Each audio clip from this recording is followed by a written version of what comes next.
TBN 24 news নেটওয়ার্কের নিয়মিত আয়োজন টিবিএন অ্যানালিসিস অনুষ্ঠান থেকে আপনাদের সবাইকে স্বাগত জানাচ্ছি। আমি রানা আহমেদ।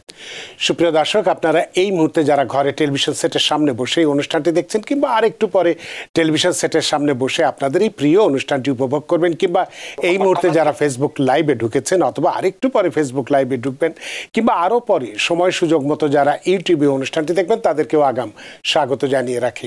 সুপ্রিয় দর্শক, আজকে আমরা ইমিগ্রেশন নিয়ে কথা বলবো। ইমিগ্রেশনের গুরুত্বপূর্ণ একটি বিষয় আজকে আমরা আলোচনার জন্য আমাদের নিয়মিত আলোচনার বিষয়বস্তু হিসেবে রেখেছি। যদিও এটি খুব একটা ভালো খবর নেওয়া সবার জন্য নয়, কিছু কিছু মানুষের জন্য বিষয়টি খারাপ খবর হিসেবেই চিহ্নিত হবে, বিশেষ করে যারা এই নতুন সিএলপি নীতিতে যেটা আবেদন করে থাকেন সেটার ভিত্তিতে নতুন সিএলপি নীতিতে বদলে যাচ্ছে অ্যাসাইলাম প্রক্রিয়া। ইমিগ্রেন্টদের সামনে কঠিন চ্যালেঞ্জ, এই বিষয়টি আজকে আমাদের মূল আলোচনার বিষয়। সুপ্রিয় দর্শক, এর বাইরেও ইমিগ্রেশন সংক্রান্ত তো আপনাদের নানান প্রশ্ন থাকবেই, থাকাটাই স্বাভাবিক। সেই প্রশ্নগুলো করবার জন্যে আমাদের টেলিভিশন স্ক্রিনে যে টেলিফোন নম্বরটি ভেসে উঠেছে, তারপরেও আমি বলে দিচ্ছি 6463079828 এই নম্বরে ফোন করতে পারেন, কিংবা যাদের ফোন করতে একান্তই অসুবিধা হয় তারা আমাদের ফেসবুকেও প্রশ্ন রাখতে পারেন। আমরা সবগুলো প্রশ্নের উত্তর দেবার চেষ্টা করব এবং ইত্যকার এই সমস্ত বিষয়ে আলোচনা করবার জন্য আমাদের স্টুডিওর সঙ্গে সংযুক্ত হয়েছেন আপনার আমাদের সকলের প্রিয়জন, প্রিয় মানুষ, প্রিয় মুখ, প্রিয় attorney, jurist, doctor, attorney at law Mir M Mizanur Rahman. Mir M Mizanur Rahman, আপনাকে স্বাগত।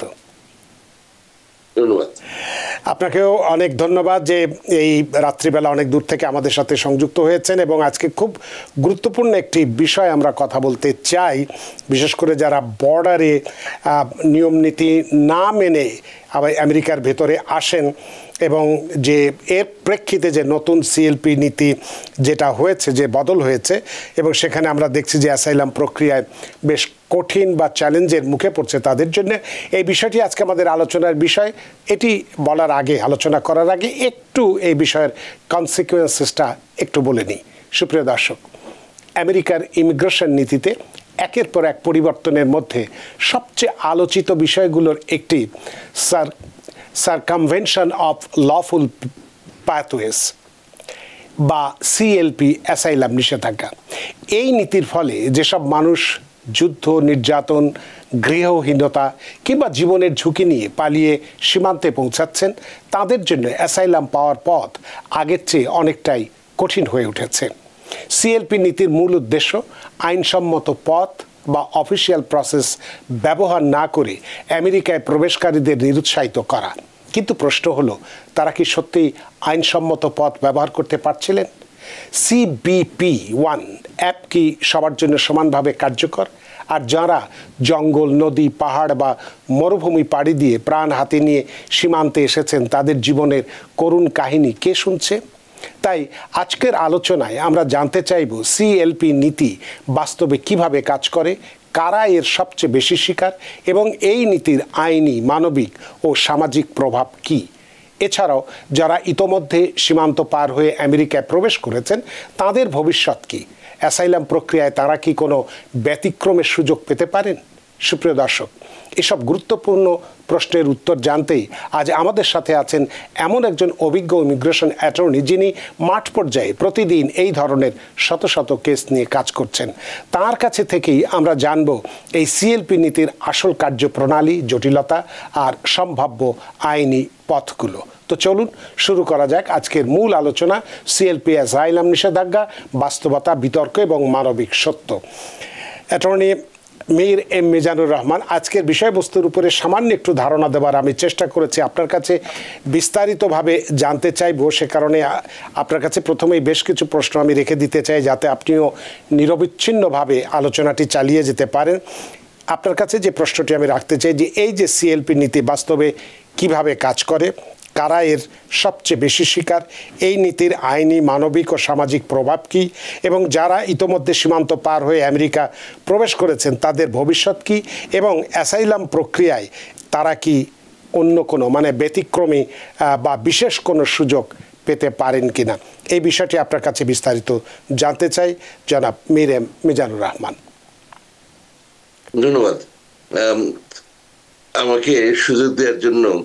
কারণ সাধারণত প্রোগ্রামটা আরো প্রাণবন্ত হয় যদি আপনার সামনাসামনি বসে স্টুডিওতে বসে প্রোগ্রামটা করা যেত। তা আমি যেহেতু একটু দূরে থাকি, আমার কাছে যে এই যে এক্সেপশনটা করা হলো সেজন্য TVN24 কর্তৃপক্ষকে আমি আন্তরিক ধন্যবাদ জানাই। আর একটা কথা, সঞ্চালক মহোদয় আমার সামনে পিছনে এত কথা বলেন যে আমি অনেক অনেক জায়গায় মানে অভিজ্ঞতা আছে মাঠ পর্যায়ে এটসেট্রা, লজ্জাই লাগে।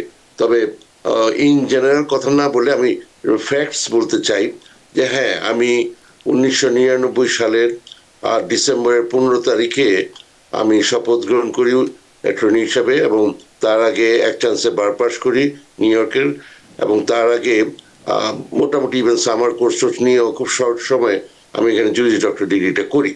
আমি বাংলাদেশের ল পড়া হয় নাই, কিন্তু এখানে একসময় মনে হলো যে আমার আর যাওয়া হচ্ছে না, তখন এখানে কি করলে ভালো হয়। আর একটা কথা হচ্ছে, আমি আপনাদের দোয়ায় 50টা শহরে, আমেরিকার 50টা শহরে ফিজিক্যালি গিয়ে আমি কেস করেছি, এবং ওই সব জায়গা থেকে ইনক্লুডিং পোর্টোরিকো তারা ফিজিক্যালি আমার অফিসে এসেছেন, এবং আমি সেজন্য ধন্য। তো যাই হোক, এবং TVN24 কর্তৃপক্ষ এবং আরো বিভিন্ন রকমের মিডিয়া আউটলেট, প্রিন্ট মিডিয়া, ওনাদের কল্যাণে আমাদের মতো বহু মানুষ এখানে উপকৃত হয়েছেন, মানুষজন আমাদেরকে চেনে, এই জন্য আমি ওনাদের প্রতি আমার সশ্রদ্ধ সালাম জানাই। আচ্ছা, হ্যাভিং সেড দ্যাট, সেটা হচ্ছে আপনি যেটা বলছিলেন সেটা শুরু হয়েছে 2023 সাল থেকে, মে মাসের 11 তারিখ থেকে এটা ইফেক্টিভ।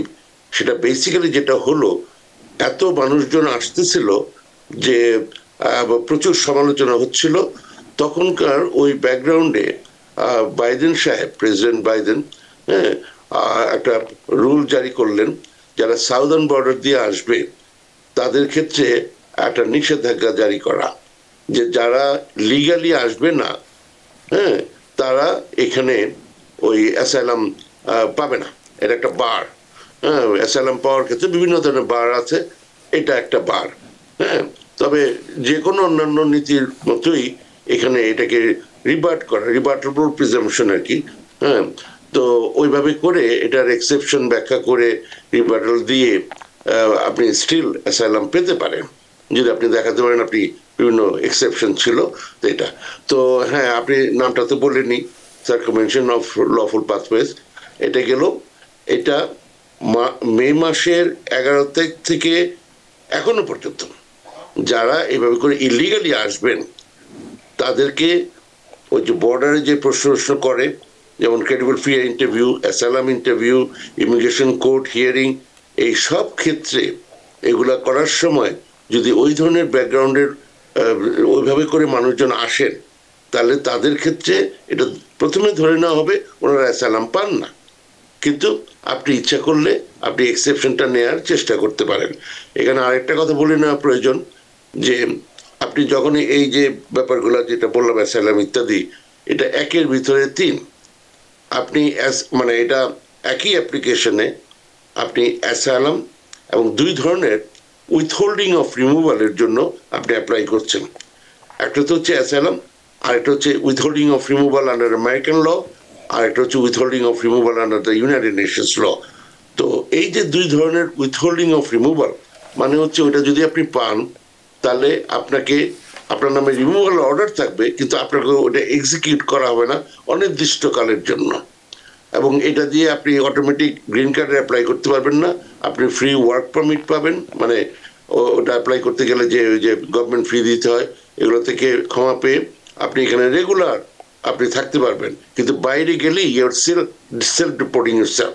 তো যাই হোক, ওই যে যেটা উইথহোল্ডিং এর কথা বললাম, ওই ক্ষেত্রে এটা কাজ করে না, এই যে CLP, হ্যাঁ, যে বারটা, কিন্তু অ্যাসাইলামের ক্ষেত্রে করে।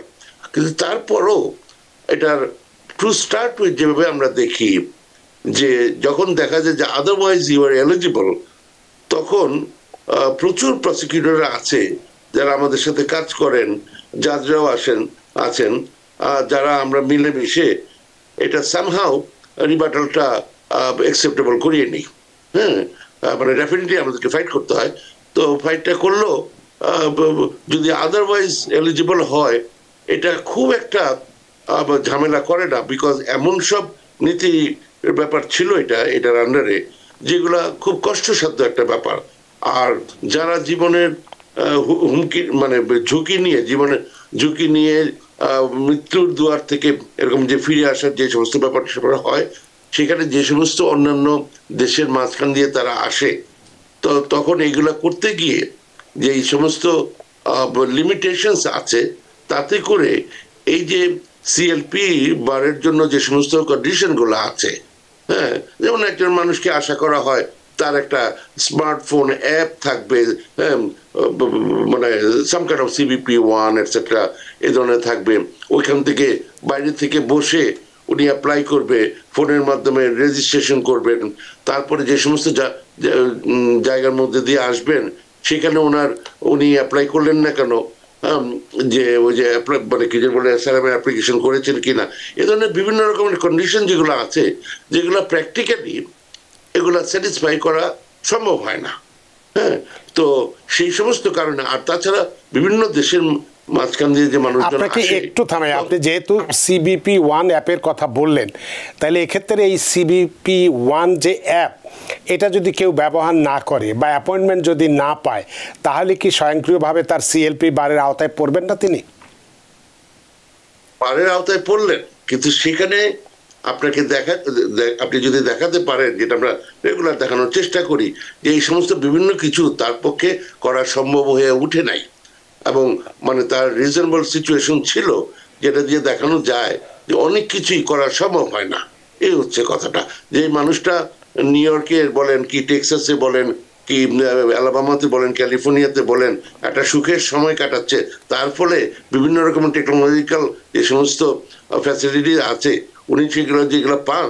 আর যেই মানুষটা একটা জীবনের যে সে মারা যেতে পারতো, সেখান থেকে এখানে এসে যে যেই হেল্পটা নিতে চাচ্ছে, আমেরিকান গভর্নমেন্টের প্রোটেকশনটা নিতে চাচ্ছে, তার পক্ষে যে সমস্ত থার্ড ওয়ার্ল্ড কান্ট্রি থেকে মানুষজন আসে, তাদের অনেকেরই সেই ব্যবস্থাটা সেই এটা থাকে না, যে উপায়টা থাকে না এখানে অনেক কিছু করা। এটা শুধুমাত্র ওই যে CBP1 ব্যাপারটা এখানে না, আরো যে সমস্ত টোটাল যে সমস্ত জিনিস চাওয়া হচ্ছিল, এবং এটা গভর্নমেন্টই জানে এগুলো করাই হয়েছিল, এগুলা যাতে মানুষজন নিরুৎসাহিত হয় এখানে আসার ক্ষেত্রে, সেই জন্যই এই বারটা তৈরি করা।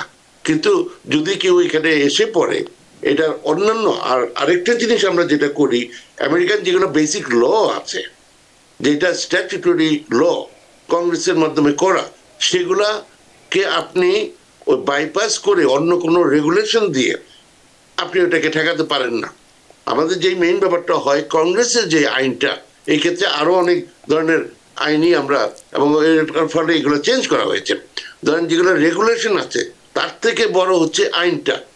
এটা আপনি একটা রেগুলেশনের মতো করেছেন, কিন্তু আইন বলে আপনি the moment you are here at the border, আপনার রাইট আছে স্ট্যাটুটরি, এবং গভর্নমেন্টের ডিউটি আছে to accept your asylum application. তারপরে সেখানে ফ্রড হচ্ছে কিনা, তার ক্রেডিবিলিটি আছে কিনা, সেখানে জাজমেন্টের ব্যাপার আছে। কিন্তু কথা হচ্ছে, জাস্ট আপনি একটা রেগুলেশন করে দিলেন, ওইটাই মানে সর্বক্ষেত্রে যে প্রযোজ্য হবে তা কোর্টেও মানবে না। এই হচ্ছে কথাটা। এটা যদিও করেছে নিরুৎসাহী করার জন্য, কিন্তু এটা খুব ক্লিয়ারলি আমি রিকোয়েস্ট করব, কেউ এই জন্য কারো মানে বিভিন্ন কারণে, 5টা কারণে, বিভিন্ন কারণে বলতে সব কারণে না, হ্যাঁ, যে সমস্ত লিমিটেড যে সমস্ত কারণ আছে, রাজনৈতিক কারণ আছে, ধর্মীয় কারণ আছে, membership in particular social group আছে, এগুলোর কারণে যদি কারো জীবন বিপন্ন হয়, স্বাধীনতা বিপন্ন হয়, সুতরাং এই ভয়ে আপনারা কেউ আসবেন না, আমেরিকান গভর্নমেন্টের প্রোটেকশন নিতে চাইবেন না, সেটা সমর্থনযোগ্য না, এটা আমেরিকান আইন বলে না। ধন্যবাদ। তো সেক্ষেত্রে আপনার এই কথার পিঠে আরেকটি মানে যে কথাগুলো বললেন, আরেকটি প্রশ্ন আমি করতে চাই আপনাকে। যারা ট্রাফিকিং বা স্মাগলারদের দ্বারা বাধ্য হয়ে, তারা ইচ্ছা করে আসেনি যে এই দেশেই আমাকে থাকতে হবে, বাধ্য হয়ে যদি সীমান্ত পেরিয়ে আসেন, তাদের পরিস্থিতি কি CLP নীতিতে কিভাবে বিবেচিত হতে পারে? তারা নট নেসেসারিলি শুধুমাত্র যে অ্যাসাইলামের জন্যই অ্যাপ্লাই করতে পারে। হ্যাঁ, যেমন আপনি যেটা বললেন, এটার সাথে টি লাইক টমাস, হ্যাঁ, টি ভিসার একটা ব্যাপার আছে। আপনি ট্রাফিকিং এর জন্য শিকার যদি হন, আপনার অন্যান্য ব্যবস্থাও আছে। হ্যাঁ, তো এইভাবে করে, বা আপনি যদি কোনো ক্রাইমের শিকার হন, সেখানেও এ ধরনের বিভিন্ন, যেমন আপনি EU ভিসা আছে, এই ধরনের বিভিন্ন ধরনের সুযোগ সুবিধা আছে, শুধুমাত্র যে অ্যাসাইলাম তা না, কিন্তু এটা একটা জেনেরিক একটা ব্যাপার। সেখান থেকে ধরেন আপনি অ্যাসাইলাম অ্যাপ্লাই করলেন, কিন্তু এর মধ্যে আপনি অন্য কিছু পেতে পারেন। একটা বাচ্চা ছেলে আসলো, সে আসছে, সে অ্যাবান্ডন, তার ইভেন বাবা মা দ্বারা সে নেগলেক্টেড, কি অ্যাবিউজ, সেখানে অ্যাসাইলাম সিক করলো, সে হয়তো ওইটা পায় না, কিন্তু তখন ওই কেসটাকে ক্লোজ করে, অ্যাডমিনিস্ট্রেটিভলি ক্লোজ মানে টার্মিনেশন না করে, সে তখন ফ্যামিলি কোর্টের মাধ্যমে, হ্যাঁ, আপনি ইচ্ছা করলে সে ওইখানে সিচ কেসের মাধ্যমে স্পেশাল জুভেনাইল অ্যাক্টের আন্ডারে সে ওটা করে তারপরে সে ওই আবার কোর্টে গিয়ে অ্যাসাইলামটা উইথড্র করে নিয়ে তারপর ওদিক দিয়ে সে মানে 360 তারপরে যে সমস্ত বিধান আছে ওটা করে সে গ্রিন কার্ড পেয়ে যেতে পারে। এভাবে করে মোট কথা হচ্ছে যে এসে সেইটা দিয়ে শুরু করলো, এটা যে বার আছে ঠিকই, কিন্তু সে অ্যাপ্লাই করতে পারে। ইভেন ওই যে যেটা বললাম 2 ধরনের উইথহোল্ডিং এর জন্য সে স্টিল এলিজিবল। তো যদি ওগুলা করে সামহাউ সে থাকতে পারে, তখন সে আবার মানে যখন এটা পেন্ডিং থাকে, আপনি যে ধরনের সিচুয়েশনগুলোর কথা বললেন, স্টিল তার ওই রিকোর্সগুলো আছে। তাহলে সেক্ষেত্রে আপনি যেটা বললেন যে বার আছে, অ্যাপ্লিকেশনও করতে পারে, তা আপনার কাছে তাহলে আমি একটু জানতে চাই, তাহলে কোন কোন ক্ষেত্রে এই ব্যতিক্রম বা এক্সেপশনের ভিত্তিতে একজন এই ইমিগ্র্যান্ট সিএলপি বারের পরও আশ্রয়ের জন্য যোগ্য হতে পারেন? আচ্ছা, তো এবং এটাই বড় প্রশ্ন, মানে এটা তো 23 সাল থেকে তো আছে, মে মাসের 1 তারিখ থেকে 11 তারিখ থেকে আসেন, হ্যাঁ, এবং এই জন্যই তো আমি আপনার মানে অপেক্ষা করে থাকি আপনার লেভেলের একজন সঞ্চালক এর সামনে যদি আমি আসতে পারি, তাহলে এটা আমার সৌভাগ্য। যে মানে বাকিরা আমি আর অত গেলাম না, আপনি আমাকে পরে বকা দেবেন। না না, লজ্জা লজ্জা লজ্জা। সেটা হচ্ছে কি বললেন, না না বলেন। মানুষ খুব ভালো করে জানে আপনার ব্যাকগ্রাউন্ড কি। আমি আপনার আর নতুন করে বলতে চাই না, আপনাকে আমি লজ্জা দিব না, আপনি আমাকে লজ্জা দিবেন। হ্যাঁ, কি বলে ভয়ঙ্কর আপনার যে ব্যাকগ্রাউন্ড, আলহামদুলিল্লাহ। হ্যাঁ, আপনার প্রোগ্রাম করতে, এখানে প্রোগ্রামে আসতে পারে আমার জন্য সৌভাগ্য। আচ্ছা, যেটা হচ্ছে ধরেন আপনি এই যে পথিমধ্যে যে আসবেন, অন্যান্য যে সমস্ত দেশ বা ভূখণ্ডের মধ্যে দিয়ে আপনি আসবেন, সেখানে আপনি কি অ্যাসাইলাম অ্যাপ্লাই করেছেন কিনা এটা একটা কথা। হয়তো সেখানে করা সম্ভবই না, ওদের দেশে যে সমস্ত এই ধরনের ব্যবস্থাই নেই। আপনি আমেরিকাতে যেই ল্যান্ড অফ ফ্রিডম, যেই কারণে এখানে এসে করেছেন, আপনি যদি আপনি কান্ট্রি এর থেকে আসলেন, এখন বি তে কেন করেন নাই, সি তে কেন করেন নাই, ওগুলো হয়তো আরো খারাপ অবস্থা। তো তাহলে আপনার ওইখানে ওইটা দেখাতে হবে বা দেখাতে পারেন যে আমি যে ওই সমস্ত জায়গার মধ্যে দিয়ে এসেছি, হ্যাঁ, ওইখানে মানে উইথ রিজনেবল সিচুয়েশন আমি ওইখানে কোনো করতে পারি না, ওদের হয়তো ওই সিস্টেমও নাই। এই হচ্ছে কথা একটা। তারপরে প্রতিমধ্যে যেমন আপনি মেক্সিকোতে ওয়েট করবেন, ওখানে বিভিন্ন ধরনের ক্রাইম হচ্ছে। সোজা কথায় আপনি যেন মানে এটা শুধু মহিলাদের ক্ষেত্রে না, পুরুষের ক্ষেত্রে রেপ হচ্ছে মানুষের। হ্যাঁ, আপনার রেপ হওয়ার ভয় থাকতে পারে, আপনার জীবন বিপন্ন হতে পারে, আপনাকে ওই বিভিন্ন রকমের যে সমস্ত যে দালাল বা অন্যান্য যে ব্যবস্থা আছে, সেখানে আপনাকে ওখানে প্রতিনিয়ত মানুষ মারা যাচ্ছে, আপনি পয়সা দিবেন না, আপনার আঙ্গুল কেটে আপনার আত্মীয়ের কাছে পাঠানো হচ্ছে যে পয়সা দেয়নি এখনো, বা মানে আরো পয়সা চাই ইত্যাদি করে। হ্যাঁ, আমি শিওর এগুলো আপনি জানেন, আমরা জানি, আমাদের ক্লায়েন্ট আছে এরকমের, আঙ্গুল কেটে দেশে পাঠানো হচ্ছে যে বাকি কয়টা আঙ্গুল দেখতে চাও। এই ধরনের বিভিন্ন কারণে তারা কি ওইখানে বসে ওগুলার শিকার হবে, ডাকাতির শিকার হবে, মানে মানে কি যেন বলে রেপের শিকার হবে, নাকি আপনার আমেরিকান গভর্নমেন্টের কাছে প্রোটেকশনটা চাবে। এই যে বিষয়গুলো, তারপরে যে সমস্ত টেকনোলজিক্যাল যে সমস্ত সুযোগ সুবিধা আছে বা চাওয়ার ব্যাপার আছে, সেগুলো হয়তো সে এভেল করতে পারতেছে না। এই সমস্ত বিভিন্ন কারণে, হ্যাঁ, আপনার আরেকটা জিনিস আছে, এইখানে যদি আপনার ফ্যামিলি মেম্বার্স থাকে, সেটাও একটা এক্সেপশন হিসাবে দেখা হয়। আপনার যদি এখানে ফ্যামিলি মেম্বার্স থাকে, আপনি ওই সিএলপি যে বার আছে ওখান থেকে এক্সেপশন পেতে পারেন, যে আপনার ফ্যামিলি ইউনিটি যে পাবলিক পলিসির যে ব্যাপারটা আছে সেখান থেকে এই ধরনের বিভিন্ন ধরনের আছে। তো মোটামুটি এই মেজর জিনিসগুলো যদি আপনার ব্যাকগ্রাউন্ডে থাকে, তাহলে আপনি ওই রিবার্টাল ব্যবস্থা করতে পারেন, যে এই যে প্রিজাম্পশনটা যে আপনি পাওয়ার যোগ্য না, কিন্তু এটা হচ্ছে রিবার্টেবল মানে প্রিজাম্পশন। আরেকটা জিনিস যেটা আমি প্রথমেই বললাম, যে একটা এটা হচ্ছে রেগুলেশনস, কিন্তু কংগ্রেসে পাস করা যে সমস্ত আইন আছে, যে স্ট্যাচুট INA, হ্যাঁ, এটার কারণে আরো অনেক আইনগত বদলে গেছে। সেটা হচ্ছে যে যদি এটাকে ওইটার সাথে কনফ্লিক্ট করে তাইলে ওইটা আপার হ্যান্ড পায়। এটা আপার হ্যান্ড পাওয়ার মতো কোনো বার না, বার অবশ্যই, কিন্তু তারপরে এটা আপনি ইচ্ছা করলে রিভার্ট করতে পারেন। এই হচ্ছে আমার বক্তব্য। অনেক ধন্যবাদ। এই বিষয়ে আরও প্রশ্ন আপনার কাছে আমার আছে, যে সেটা হয়তো একটু বলে রাখতে পারি যে কোনো কারণে ধরেন আপনি বললেন যে এটা বন্ধ 2023 সালের 11ই মে থেকে কথা বললেন, ডিফেক্টিভ হয়েছে, তারপরও এই সিএলপি বারের বিরুদ্ধে যদি কেউ সরাসরি অ্যাসাইলাম অফিসে যদি যুক্তি তুলে ধরতে চায় বা নাকি সে ইমিগ্রেশন কোর্ট পর্যায়ে তাকে আসতে হয়, এই প্রশ্নটি আপনার কাছে থাকবে। তবে অনেকক্ষণ ধরে দর্শক অপেক্ষা করছে, ফোনটা নিয়ে নিই। সুপ্রিয় দর্শক, কে আছেন টেলিফোনে? দয়া করে নাম পরিচয় দিয়ে আপনার প্রশ্নটি করুন। জি, ওয়ালাইকুম আসসালাম।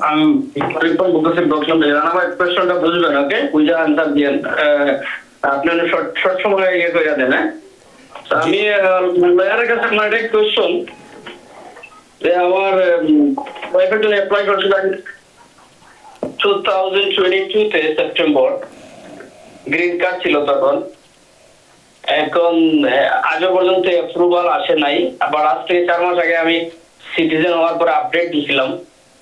এখন ওদেরকে কল দিয়ে বলা হয় যে সেপ্টেম্বরের 29 তারিখ এটা আপডেট হয়েছে, ক্যাটাগরি চেঞ্জ হয়েছে, বাট এখন অ্যাপ্রুভাল আসে নাই। প্লাস 3 মান্থ হয়ে গেল, এখনো কোনো আপডেট পাইতেছি না আমি। এই বিষয়ে আসলে এখন আপনার কি করণীয় সেটি জানতে চান, তাই তো? জি জি, এটা জি। আপনি একটু লাইনে থাকেন, যদি কোনো ফার্দার কোনো প্রশ্ন থাকে অ্যাটর্নি মীর মিজান। কাইন্ডলি আমাকে একটু আবার বলেন, কারণ ওনার আপনি আবার প্রশ্নটি করবেন, কারণ আপনার কথাগুলো সবগুলো উনি না ও, কারণ তাইলে ওই যে টেকনোলজিক্যাল যে ইস্যুগুলো আছে তার ফলে আমি ঠিক মতো শুনতে পাইনি। আপনি যা শুনেছেন, যদি আমিও আপনার মতোই শুনেছি। উনি ওনার ওয়াইফের জন্য 2022 সালে আবেদন করেছিলেন, এর মধ্যে মানে সিটিজেন হয়েছেন উনি। সিটিজেন হওয়ার পরেই ক্যাটাগরিটা চেঞ্জ করেছেন, চেঞ্জ করার পরে এখন পর্যন্ত মানে এটা আপডেট হয়েছে, কিন্তু আর কিছু জানতে পারছেন না কি করণীয় আছে, এই ধরনেরই সম্ভবত। ওনার ওয়াইফ কোথায় এখন? নিশ্চয়ই বাংলাদেশে আছে। না না, আমি মানে এই ধরনের প্রচুর সমস্যা আমরা পড়ি। বাংলাদেশে ওনাকে একটু জিজ্ঞেস করুন, যে বললেন যে উনি লাইনে আছেন কিনা, যে উনি কি বাইরে না এখানে?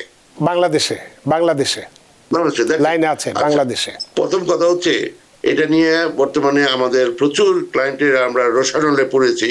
সেটা হচ্ছে আপনারা অনেকেই জানার কথা কিন্তু বোধহয় জানতে চান না। বেশ কিছুদিন ধরে there was a shutdown, government shutdown. Immigration হচ্ছে last thing in their mind, যেটার পরে তারা খুব তাড়াতাড়ি করিয়া কিছু একটা করিতে চাইবে, ফান্ড টান্ড এগুলো। মানে এত দুঃখ লাগে, মানে ক্লায়েন্ট জানে কিন্তু জানতে মনে হচ্ছে যেমন ভুলে যেতে চায়, যেন কারো মানে কার ওই জিনিসটা কেন কালকে আসে নাই, কেন আজকে আসে নাই, কেন আমি গিয়ে বার্মন সেন্টারে গিয়ে ওইটা নিয়ে আসি নাই, ভাবখানা এরকম। আপনারা বোঝার চেষ্টা করেন, এইখানে the last thing they want is you to be here, they want you to go back home. সোজা কথা, আমরা একটা সহ্য ভাবাপন্ন সিচুয়েশনের মধ্যে দিয়ে আছি। যতই বলা হোক এই দেশের ল্যান্ড অফ ইমিগ্রেন্ট, এগুলো কবে ছিল জানি না, এই মুহূর্তে নাই।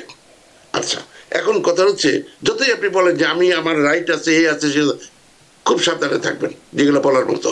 ইভেন আপনার যে সিটিজেনশিপ আছে, আপনার যে গ্রিন কার্ড আছে, গেট রেডি, এনি টাইম তারা এই কেসগুলো ওপেন করতে পারে এবং তারা মানে এটা নিয়ে বহু সমস্যা করতে পারে। Having said that, am I happy with this, যে আপনার এটা 3 মাস এটা হয় নাই? Of course we are not happy. কিন্তু কথা হচ্ছে, আপনি যতই চিৎকার চেঁচামেচি করেন, যতই দুঃখ পান, এটা কোনো রেজাল্ট দেবে না। ব্যাপারটা হচ্ছে আপনি স্টিল এলিজিবল। আপনি যে এই যে চেঞ্জটা হচ্ছে, আপনার যে ক্যাটাগরি চেঞ্জ, এইগুলোর কারণে এখানে ব্যুরোক্রেসি এত খারাপ, সব দোষ খালি বাংলাদেশের, এইখানে আরো খারাপ।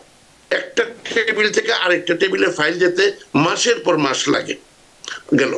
আচ্ছা, তো ব্যাপারটা হচ্ছে উনি খুব সময় যেটা করেছিলেন F2A ক্যাটাগরিতে করেছিলেন, যে গ্রিন কার্ড হোল্ডারের স্পাউস এবং আদার থিং, চিলড্রেনের ব্যাপার আছে, না যাই, উনি ওইভাবে করে অ্যাপ্লাই করেছিলেন। এটা হচ্ছে একটা প্রেফারেন্স ক্যাটাগরি। ওইটার যতই আপনার অ্যাপ্রুভাল হয়ে যাক, এটা কারেন্ট না, এটার একটা ওয়েটিং পিরিয়ড আছে, হয়তো কম সময়, অনেক সময় বেশি হয় ইত্যাদি।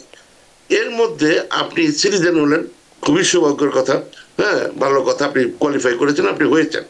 হলে আপনি যে জানিয়েছেন, দেখেন ওরা আবার আপনার জানিয়েছিল যে আপনি মানে অত তারিখে এটা আপডেটেড হয়েছে, খুবই ভালো কথা। এখন এটা চলে গেছে out of any preference category. উনি ইমিডিয়েট রিলেটিভ গ্রুপ, এটা কোনো ক্যাটাগরিই না, মানে এটার কোনো ওয়েটিং পিরিয়ড নাই। কিন্তু হলেও এটাকে যে আপডেট করা, এটাকে যে প্রসেস করা in the name of that, এটা 3 মাস কোনো সময় না, আরো বেশি যদি লাগে আমি অবাক হব না। এটা বলার কারণ এই কারণে, কারণ খুব স্বাভাবিক, উনি ওনার স্ত্রীকে আনবেন, উনি বসে আছেন, বউ মানে বেগম সাহেবও বসে আছেন, শ্বশুর বাড়ির লোকজন বসে আছে, এটা সম্মানের ব্যাপার যে এতদিন লাগতেছে কেন গেল। কিন্তু হলো এইখানের অবস্থা যা, এই জিনিসটা যেন দেশের মানুষ সত্যি সত্যি জানে। উনি এই প্রশ্ন নিজেও জানে যে এরকম অবস্থা, কিন্তু উনি এই প্রশ্নটা করতেছেন কারণ TVN 24 এর এই প্রোগ্রাম শুধু এই আমেরিকার লোকজন দেখে না, শুধু অস্ট্রেলিয়ার লোকজন আর আউটসাইডের লোকজন দেখে না, ইটালিতে দেখতেছে, জাপানে দেখতেছে, আমরা বিভিন্ন জায়গা থেকে কল পাই, হ্যাঁ, দুবাই থেকে দেখতেছে, আর বাংলাদেশ থেকে তো দেখতেছি। এবং আমি আশা করি ওইটাই ওনার উদ্দেশ্য, যেটা এগুলো শ্বশুর বাড়ির লোকজন বলতেছে কি বিয়ে সাথে দিলাম এখন পর্যন্ত নিতে পারে না। কথা হচ্ছে এমন কোন দুর্ভাগ্যজনক অবস্থা হয় নাই, হ্যাঁ, অত্যন্ত দেরি হয়ে যায় নাই যে এটার জন্য ওনার মন খারাপ করার কিছু আছে, বা ওনার যে আত্মীয় স্বজনরা যারা আছে, আপনারা একটু অপেক্ষা করেন, কারণ এটা ওনাটা তো হয়ে গেছে, আপডেট হয়ে গেছে। এখন এই ফাইলটা এইখান থেকে ন্যাশনাল ভিসা সেন্টারে যাবে। হ্যাঁ, মানে আমি এটা কেন বললাম, এটা যদি উনি এইখানে থাকতো তাহলে অ্যাডজাস্টমেন্ট অফ স্ট্যাটাসের প্রশ্ন ইত্যাদি এগুলা গেল, তখন পুরো ব্যাপারটাই অন্যরকম ভাবে প্রসেসিং এর ব্যাপার আসে। এখন যদি বাংলাদেশে থাকে তখনই এগুলো বলতে অসুবিধা হয় না, এই যদির মধ্যে যদি না সে বাংলাদেশেই আছে, বাংলাদেশেই আছে গেল। তো এই যে বাংলাদেশে আছেন, উনি অপেক্ষা করতে হবে এই ফাইলটা, এই এখন USCIS এর যে কর্তব্যটা, ওই জিনিসটা শেষ করে ন্যাশনাল ভিসা সেন্টারে যেতে হবে। এখানে কাজটা কি, ওনার যে পিটিশনটা I-130 immigrant petition for his spouse, ওইটা অ্যাপ্রুভ সে হয়ে গেছে, উনি যে আমি জানি না উনি কি বলেছেন, অ্যাপ্রুভ হয়ে গেছে বা হওয়ার অবস্থা হলে, এই যে যায় এখানে আরেকটা বেজ্জতি হয়, রাষ্ট্রীয় ঘুষের একটা ব্যাপার আছে এখানে, ব্যক্তিগত ঘুষ থাকলে রাষ্ট্রীয় ঘুষ খায় কিভাবে। আপনার এই ফাইলটা অটোমেটিক যাওয়ার কথা, অনেক সময় যাচ্ছে না, কোনো খবর নাই, তখন আবার I-824 নামে এক অ্যাপ্লিকেশন আছে, ওটার ফি আওয়াজ হচ্ছে আই ডোন্ট নো, এখন কত, এক সময় 550 টাকার মতো ছিল, কারণ হয়তো নিশ্চয়ই আরো বাড়ছে। তারপরে উকিল মুক্তারের করো, এইগুলা করে ওই ফাইলটা USCIS এর কাছ থেকে স্টেট ডিপার্টমেন্টে নিয়ে যেতে হয়, ওই যেটা national visa centre, state department আন্ডারে। সেখানে যাওয়ার পরে যদি এটা কারেন্ট থাকে, যেমন উনি যেহেতু সিটিজেন, এটা কারেন্টই আছে, মানে এটা কোনো ওয়েটিং নাই, ফলে এখন উনি এই মুহূর্তে যেটা আছে এখনো বাড়ায় নাই, রেডি থাকেন এই সময় বাড়বে, সেটা হচ্ছে 325 টাকা আর 120 টাকা, এই ফিগুলো দিতে হবে। এগুলো বাকিটা উনি হয়তো জানেন না। মোট কথা হচ্ছে ওনার যে দুঃখ যে কেন এখনো হচ্ছে না, 3 মাস হয়ে গেল, 3 মাস কোনো সময় না ইমিগ্রেশনের জন্য, আমরা দেখি এটা এভরিডে। যাই হোক, আপনি একটু সংক্ষিপ্ত বলেন, আরো দর্শক আছে আমাদের, না আপনি একটু সময় দেন, মন খারাপ করবেন না, বেগম সাহেবকে বোঝানোর চেষ্টা করেন, ইনশাআল্লাহ উনি বুঝবে। ধন্যবাদ। অনেক ধন্যবাদ প্রিয় দর্শক, আশা করি আপনার প্রশ্নের কারণে অনেক বড় উত্তর কিন্তু আপনার প্রশ্নের জন্য দিয়েছে, যারা অনেকেই আর অপেক্ষা করছেন তারা কিন্তু বিরক্ত হচ্ছেন। সুপ্রিয় দর্শক, কে আছেন টেলিফোনে, দয়া করে নাম পরিচয় দিয়ে আপনার প্রশ্নটি করুন। আসসালামু আলাইকুম, আমি আক্তার বলছিলাম রমালিন থেকে। ভাইয়ের প্রতি আমার একটা প্রশ্ন, আমি আমার বোনকে অ্যাপ্লাই করেছি 2007 জানুয়ারিতে, তো আমি আলহামদুলিল্লাহ ইন্টারভিউ ডেট পেয়েছি ডিসেম্বর ফার্স্ট উইক। আমার প্রশ্ন হলো, ওর ছেলের বয়স জানুয়ারি 2026 ফার্স্ট জানুয়ারি 23 বছর হয়ে যাবে। এখন ওকে নিয়ে আমি টেনশনে আছি, ভাইয়া যদি বলেন, কারণ অনেক ব্যাকলগের কারণে কিন্তু অনেক কিছু আমরা পিছিয়ে গেছি, অলমোস্ট 17 ইয়ার্স। তো আমি খুব আপসেট, ভাই যদি বলেন যে 23rd হবে। আচ্ছা, মানে তার ক্ষেত্রে কোনো সমস্যা হবে কিনা এটাই আপনার জানা, তাই তো? এটা আমার প্রশ্ন। অনেক ইন্টারভিউটা দিয়েছে ডিসেম্বরের ফার্স্ট উইকে দিয়েছে। অনেক ধন্যবাদ আপনার প্রশ্নের জন্য। অ্যাটর্নি মীর মিজান, এই প্রশ্নের উত্তর আমি জানবো না, উনি জানবেন। কিভাবে বললাম সেটা হচ্ছে, এমনও অনেক কেস আছে ইন্টারভিউতে যাওয়ার পরে জানলো সে কোয়ালিফাই করে না, তাহলে বাবা কেন ডাকলা তাকে? হ্যাঁ, কেন তার জন্য ওই যে 325 টাকা 120 টাকা নিলা, কেন এই DS 260 করালা, কেন DQ করালা, খালি আশায় আর আশায় বুক বাঁধতে দিলা, তারপরে হঠাৎ শোনা গেল সে কোয়ালিফাই মানে এলিজিবলই না। এটা হচ্ছে যে হ্যাঁ, একটা সময় ছিল আপনি এখানে এসে যখন পাড়া দিবেন তারপরে আপনার গ্রিন কার্ড, মানে তখন আপনাকে আপনি পার্মানেন্ট রেসিডেন্ট, যতই আপনি ওই ইন্টারভিউতে পাস করেন, পাসপোর্ট রেখে দিচ্ছে ইত্যাদি, তারপরে খাওয়া দাওয়া হলো, বিভিন্ন কিছু হলো, আপনি আসলেন, একটা সময় ছিল 21। এখন এটা সিএসপিএ, আগে তো একসময় সিএসপি বলতে আমরা জানতাম চাইনিজ স্টুডেন্টস প্রোটেকশন অ্যাক্ট, ওই যখন তিয়ানজিন স্কোয়ারে গুলি হলো ওই জিনিসটা, এখন ওই সিএসপি অন্য নামে আসছে, সেটা কি চাইল্ড স্ট্যাটাস প্রোটেকশন অ্যাক্ট। এটা আসতে গিয়ে যেটা হয়েছে যে এক্সেপশন করে একটা বড় গ্রুপ অফ পিপল যারা 21 পার হয়ে গেছে তারা স্টিল গ্রিন কার্ড পেতে পারে করে এখানে, মানে এই হচ্ছে সিচুয়েশন। কিন্তু এটার জন্য একটা ক্যালকুলেশন আছে, যেটার এনাফ তথ্য আমার কাছে না থাকলে আমি এই মুহূর্তে ইয়েস নো বলতে পারি না। আমি ওই যে বললাম, ইভেন আপনি কোয়ালিফাই করেন ওই ক্যালকুলেটারেও দেখা যায় সব ঠিক আছে, তারপরেও আপনার ওই দিন যাওয়ার পরে বলে যে হবে না, তখন আমরা মানে we come into the picture. এটার সাম সর্ট অফ আপিল আছে, মোশন টু রিকনসিডার আছে, এগুলো আমরা করে অনেক ক্ষেত্রেই আমরা আবার তারা তাদের ভুল বুঝতে পারে এবং তারা আবার ওই প্রসেস করে তাদেরকে নিয়ে আসে গেল। কিন্তু সব ক্ষেত্রে হয় না, এটাও আমি বলে দিই। এবং এগুলো করতে গিয়ে যে জিনিসটা হয়, মানুষের সাথে সম্পর্ক নষ্ট হয়, একটা আশায় বুক বাঁধে ন্যাচারালি, হ্যাঁ উকিল মুক্তারের পয়সা করে দিচ্ছে, তারপরে দেখা গেলো হইলো না। এটা গেলো একটা কথা। সেটা হচ্ছে যে যেই সময়টা মানে এরকম মেনি আদার থিংস এর মধ্যে ওই যে 2000 সাথে অ্যাপ্লাই করেছিলেন, হ্যাঁ, আর কতদিন লাগলো ওইটা মানে প্রসেস করে এবং অ্যাপ্রুভ করতে, এই যে টাইমটা এবং মেনি আদার থিংস এগুলা সাবট্রাক্ট করা হয়। তো এইভাবে করে বিভিন্ন রকমের এলিমেন্ট আছে, ওইটা দেখে তারপরে বলা যায় যে দ্যাট হি কুড কোয়ালিফাই। প্রথম কথা হচ্ছে যে এখন পর্যন্ত যখন চিঠি আসতে আসতে ইভেন ডিসেম্বরের 1 তারিখে ইন্টারভিউ পাওয়া গেছে, ইটস এ গুড থিং। মানে আশা করা হয় তারা ওইগুলো ক্যালকুলেট করেই তাকে এখন পর্যন্ত নিয়ে আসছে। আমি বলবো যে ইভেন ওই যে 1 তারিখে যাবে তখন ওই ছেলেটাকে ধরে রেখে দিবে, মানে ধরে রাখে আমার কথাকে, মানে এর থেকেও খারাপ অবস্থা লাগে আমার কাছে যে গেল, আপনি সব করতে দিলেন তাকে, সব হইলো, আশায় বুক বেঁধে সবাই গেল, হ্যাঁ এমবাসিতে গেল, তারপর বলেন যে না ওকে। তার মানে এই মুহূর্তে ওনাদের কিছু করার নেই, ইন্টারভিউ দেওয়ার পরে যদি হয়ে গেল আলহামদুলিল্লাহ, যদি কোনো কারণে না হয় তাহলে সেক্ষেত্রে পরবর্তীতে যদি যোগাযোগ করেন তখন আমরা আপনাদেরকে বলে দিতে পারবো যে কি পদক্ষেপ গ্রহণ করলে হয়তো বাচ্চাটাকে আনা যেতে, যদি আইনের মধ্যে থাকে, তাই তো? অনেক ধন্যবাদ প্রিয় দর্শক আপনার প্রশ্নের জন্য। সুপ্রিয় দর্শক, কে আছেন টেলিফোনে? দয়া করে নাম পরিচয় দিয়ে আপনার প্রশ্নটি করুন। হ্যাঁ, আসসালামু আলাইকুম ভাই। আমি বুকিং থেকে বলছিলাম। জি হ্যাঁ, আমার প্রশ্নটা হচ্ছে কি ইমিগ্রেশন ব্যাপার আর কি। আমি এই ব্যাপারটা আপনাদের অফিসে সাথে শেয়ার করছিলাম আমি, তারপর আমি এখন মানে আপনাকে সরাসরি বলতেছি যে মানুষ সবাই শুনতে আর কি। ব্যাপারটা হলো আর কি, আমি 19 তারিখে আমি এনআইডি কার্ড জন্য অ্যাপ্লাই করছি আর কি। করার পর আমার 21 তারিখে কালকে রাত্রে 3টা বাজে বাংলাদেশের ফোন আসে আমার কাছে। আর ফোন আসছে, এক মহিলা হোয়াটসঅ্যাপে কল করছে, পরে আমাকে বলতেছে যে আপনার নাম এইটা। আমি হ্যাঁ, আচ্ছা আপনার যে এনআইডি কার্ডে অ্যাপ্লাই করছেন আপনার আরো কিছু ডকুমেন্ট লাগবে। তখন রাত 3টা বাজে। এখন বললাম যে আপনি অফিস থেকে বাংলাদেশ অফিস থেকে কল করছেন। হ্যাঁ আপনার, তখন ওকে বলে যে আপনার মেয়ের নাম এটা না, আপনার ওয়াইফের নাম এটা না, সবই মিলে গেছে। আমি সবাইকে ট্রাই করছি, কেউ ফোন ধরে না। আমি দেখেন আমাদের রাত 3টা বাজে কেউ ফোন ধরে না। দেখেন আমাদের অফিস আওয়ার আজকে অফিস আওয়ার 9টা থেকে 5টা পর্যন্ত। আপনি এই ডকুমেন্টগুলো আমাকে পাঠান, আমি আপনাকে ডকুমেন্টগুলি লিস্ট দিয়ে দিচ্ছি। লিস্টে দেখি যে 10টা লিস্ট দিচ্ছে এখানে, এইগুলো আমার পক্ষে সব না পাঠানো, কিন্তু আমি যা যতটুকু দিতে আমাদের দিচ্ছি, আমি অফিসে দিচ্ছি। তো অনেক কথা, যদি আপনার একটা কাজ করেন, যদি আপনার ডকুমেন্ট না পাঠাতে পারেন তাহলে একটা কাজ করেন, আপনি আপনাদের বাংলাদেশে কারো ফোন নম্বর দেন, আমি ওনার সাথে যোগাযোগ করি এই ডকুমেন্টের জন্য। যাক, তারপর আমার বড় ভাই ফোন নম্বর দিচ্ছি, বড় ভাইয়ের সাথে কথা বলে বড় ভাই বলে যে আপনার একটা কাজ করেন, আপনি যদি ডকুমেন্ট দিতে পারেন, না দিতে পারেন আমাদের কিছু টাকা পয়সা দেন, আমরা এই ডকুমেন্টগুলি ব্যবস্থা করি করে আপনার ভাইয়ের এনআইডি রেজিস্টার করে দেন। আমার প্রশ্ন এটা হলো যে আমি এনআইডি কার্ডে অ্যাপ্লাই করছি, আমার এই ডকুমেন্টগুলি কেমনে ওদের কাছে লিক হলো বাংলাদেশে? এটা ইম্পর্টেন্ট কাজ হলো। এখন এটার উত্তর কিভাবে আমরা দেবো জানি না। অ্যাটর্নি মীর মিজান বলুন। আমি শুনেছি যখন আপনি কল করেন পারভেজ সাহেবের কাছে, আমি শুনেছি। তারপরে এখন অ্যাটর্নি মীর মিজান, এটা তো স্ক্যাম বোঝাই যাচ্ছে, তাই না? আমরা এই প্রশ্নের মধ্যে না যাই, ওনার জন্য আমরা ব্যথিত।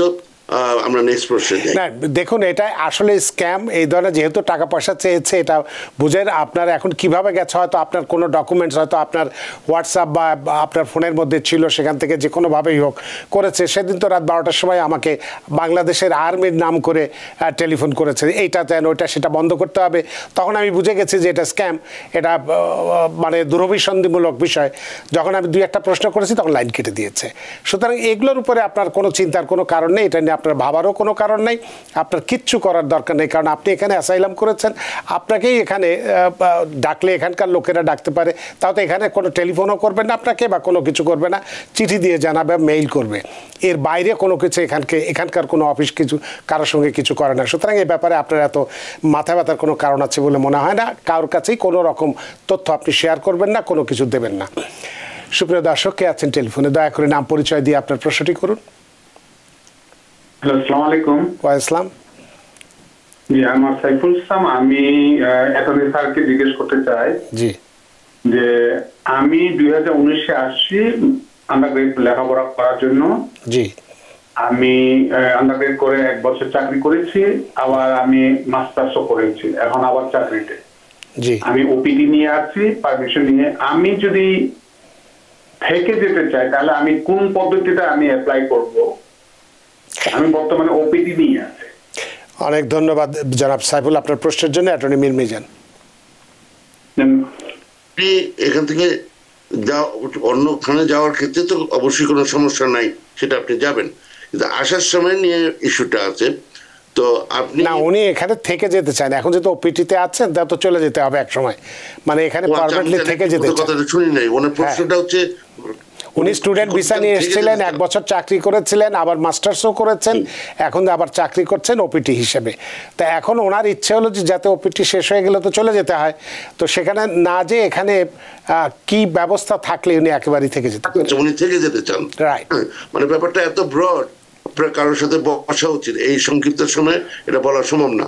আর সবচেয়ে বড় জিনিস, আমি মোটামুটি জানি আপনি অনেক কিছুই ঠিক মতো জানেন। আপনি যদি এখানে 2টা ওপিটি করে থাকেন, হ্যাঁ, মাস্টার্স করেছেন, ব্যাচেলার্স করেছেন, আপনি খুব ভালোভাবে জানেন যে এখানে অনেক ব্যবস্থা আছে। আপনি সেগুলো নিয়ে আপনার ফরেন স্টুডেন্ট অ্যাডভাইজারের সাথে কথা বলেন। 2, আপনি খুব ভালোভাবে জানেন যে এখানে H1 এর ব্যবস্থা আছে। তারপরে আপনি এটাকে কি বলে NIW করতে পারেন, সেটা আপনি একটা চেষ্টা করে যান। হ্যাঁ, এইভাবে করে বিভিন্ন পথ আছে। এবং আপনার জন্য এইখানে আমি আর সময়টা ব্যয় করতে চাচ্ছি না, যে বিকজ আপনি অলরেডি জানেন 2টা ওপিটি করেছেন, 2টা ডিগ্রি করেছেন, আপনি এখন H1 এর জন্য ট্রাই করতে পারেন, বা আপনি PhD তে যেতে পারেন। এখন যে আপনার যে সমস্ত পাবলিকেশনসের ব্যাপার আছে, রিসার্চ আছে, এগুলো দিয়ে আপনি ন্যাশনাল ইন্টারেস্ট ওয়েবারে প্রথমে চেষ্টা করে যেতে পারেন, হ্যাঁ, ইন্ডিপেন্ডেন্টলি। ওটা না হলেও আপনি অন্যান্য যে সমস্ত অ্যাভিনিউ আছে, সোজা কথা হচ্ছে প্রথমে H1, তারপরে আপনার গ্রিন কার্ডের জন্য লেবার সার্টিফিকেশন করে আপনি গ্রিন কার্ড করতে পারেন।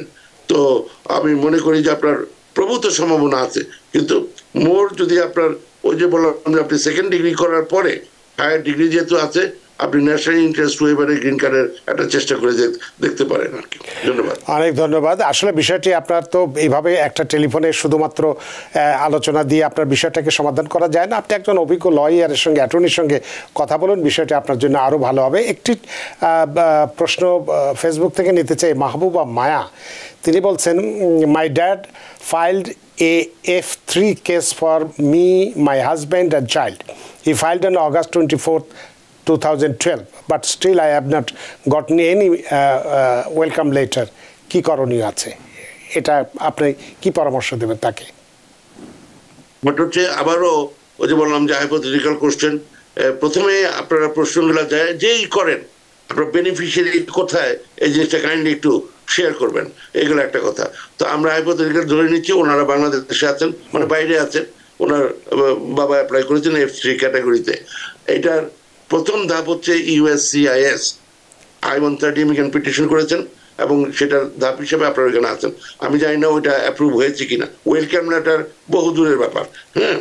তো এবং এটা কবে করেছেন, এবং আপনি visabulletin.gov, আপনি যদি F3 জানেন, উনি কি F3 বোধহয় বলছে কথা, তাহলে হ্যাঁ, ওটা যদি বলে থাকেন তাহলে এটাও জানবেন যে ওইখানে আছে কি জানি বলে ওই ম্যারিড লাগে মানে যাই হোক উনি জানে এই কথাটা, ওইটা দেখবেন প্রায়োরিটি ডেটটা কবে আছে। তো যখন 8ই সেপ্টেম্বর 2011, আচ্ছা, তো যখন এটা ফাইল করা হয়েছে সাধারণত ওই সময়টাকে ইউএসসিএস এ যেটা ফাইল করা হয়েছে সেই সময়টাকে ওইটা প্রায়োরিটি ডেট কাইন্ড অফ ওইরকম একটা ডেটকে প্রায়োরিটি ডেট বলা হয়।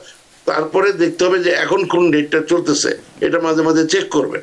তো করলে যদি আপনার অ্যাপ্রুভাল সিএএস এ হয়েও যায় তাতেও কিছু আসে যায় না, ওটা প্রায়োরিটি ডেটটা কারেন্ট হইতে হবে।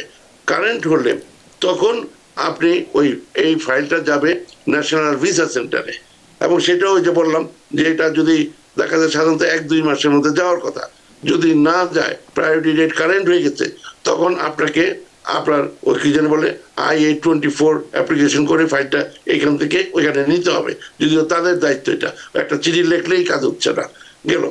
তো এটা করে তারপরে যখন 325 টাকা তারপরে 120 টাকা এগুলো দিবেন, তারপরে DS-260, মোট কথা হচ্ছে যে আমি জানি না কোন ধরনের ওয়েলকাম লেটার চাচ্ছেন, ওইটা আগে প্রথমে অ্যাপ্রুভ হতে হবে ইউএসসিআইএস এর কাছে, তারপরে ন্যাশনাল ভিসা সেন্টারে যাবে, সেখানে DS-260, তারপরে একসময় আপনি DQ হইতে হবে, ডকুমেন্টারি কোয়ালিফাই, তারপরে আল্লাহ নাম নিয়ে বসে থাকতে হবে যে কবে মানে উপর থেকে মানে ওহি নাজিল হয়, এটার কোনো গ্রামার নাই যে কতদিন লাগে। এখন ফাইনাল অ্যাকশন যেহেতু F3 8ই সেপ্টেম্বর 2011 আছে, এমনিতেই একটু দেরি লাগবে, সুতরাং অপেক্ষা করা ছাড়ার ইয়া নেই, আমাদের হাতে সময় কম, আরও দর্শক আছেন, তো আপনাকে একটু অপেক্ষা করতে হবে, একটু অপেক্ষা করুন।